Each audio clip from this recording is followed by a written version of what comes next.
ഈ press reporter തന്നെ എന്നോട് പറഞ്ഞു, നിങ്ങളാണ് ഹീറോയിൻ, നിങ്ങൾ വണ്ണം കുറയ്ക്കണം. ഞാൻ പറഞ്ഞു, അത് തീരുമാനിക്കാൻ താനാരാ, അതെൻ്റെ ചോയ്സാണ്. ഞാൻ വേണമെങ്കിൽ നാളെ 80 കിലോ ആവും, ഞാൻ 40 കിലോ ആവും, അതെൻ്റെ ചോയ്സാണ്. Nobody has a right to comment.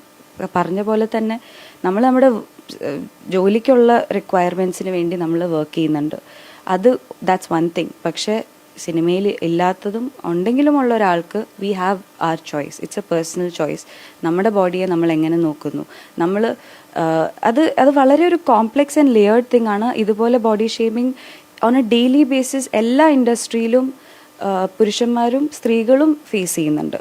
ഇതൊരു കേരളത്തിലായിക്കോട്ടെ, തമിഴ്നാട്ടിൽ മാത്രം ഞാൻ പറയത്തില്ല, കേരളത്തിലാണെങ്കിലും വണ്ണം വെച്ചല്ലോ, ഇത് പണ്ട് തൊട്ടേ ഒരു കണ്ടീഷനിങ് ആണ്. പക്ഷേ ഇത് മാറണം. ഇത് നമ്മുടെ ഫിസിക്കൽ അപ്പിയറൻസ് എന്ന് പറയുന്നതല്ല ഒന്നും. Work on your personality. നമ്മൾ ആരാണ്, ഹൗ ഡസ് ദ ഫിസിക്കൽ, അത് ഇൻഡസ്ട്രിയിൽ ഇങ്ങനെയാണ് നമ്മുടെ ഒരു വെയിൻ അല്ലെങ്കിൽ ഒരു എക്സ്റ്റേണൽ അപ്പിയറൻസ് അത്രയും മാറ്റർ ചെയ്യുന്നൊരു ഇൻഡസ്ട്രിയാണ്. പക്ഷേ there is so much more to this. ഇത് നമ്മൾ നോർമലൈസ് ചെയ്തോ നമ്മൾ ടോളറേറ്റ് ചെയ്യേണ്ട ഒരു ആവശ്യവുമില്ല.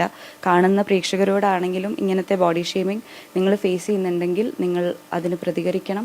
അതാരെയും ഡിസ്റെസ്പെക്റ്റ് ചെയ്തിട്ടോ അഗ്രസീവായിട്ടോ അങ്ങനെയൊന്നും ചെയ്യേണ്ട ആവശ്യമില്ല. ഇന്നലെ ഞാൻ ചൂസ് ചെയ്തതും ഇങ്ങനെ നമ്മൾ ലിസൺ ചെയ്ത് ഞാനൊരു കാര്യം അയാളോട് തന്നെ, താൻ എന്താ ചോദിച്ചേ, അപ്പോൾ അയാൾക്ക് റിപ്പീറ്റ് ചെയ്യാൻ പറ്റുന്നില്ല.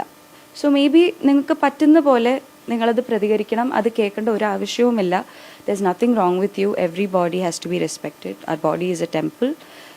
നമ്മുടെ ഹെൽത്താണെല്ലാം. അപ്പോൾ ഈ പുറത്തുള്ളതൊക്കെ നാളെ പോവും ചിലപ്പോൾ. പക്ഷേ work on who you are. Be kind, be sensitive, don't hurt and don't cause harm to anybody.